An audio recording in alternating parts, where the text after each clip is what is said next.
kenan na fara maka gashin kuma a tafin hannunka.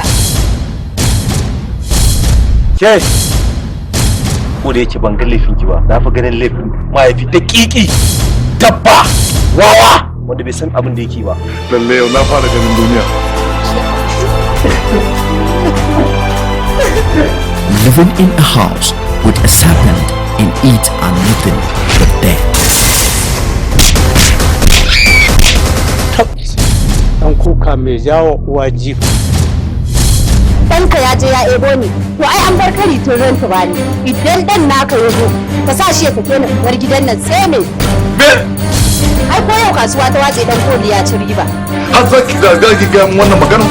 Har kina da bakin za ki faɗa min wannan magana? Hayakin Taba.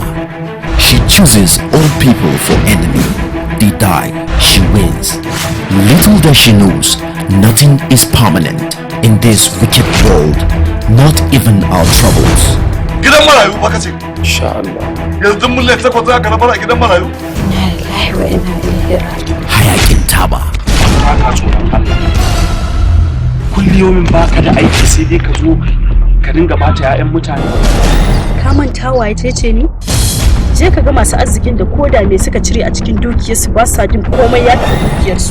Kana nan matsiyaci sai iko daga dara. An ordinary shot can take a wicked deflection at the last moment. Hayakin Taba. Wayannan ruwan da suka yi ba ruwan arziki suka yi ba sun ga kuɗi. Na karɓi kuɗi za ku zo ku ci gwanda ba ni ba. Kai ana ce maka ɗan duniya.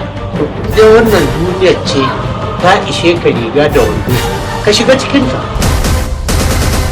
Selfishness is a monster appetite which can only lead you on the road to self-destruction. Hayakin Taba. Executive producer Muhammad Dayyab Shala and Nasir Isa. Producer Adam Mustafa Garba. Story, screenplay and directed by Muhammad Sani Garba.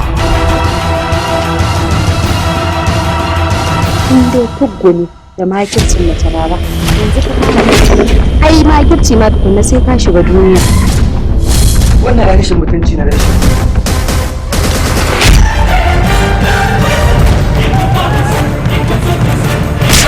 Hayakin Taba. Grab your copy now.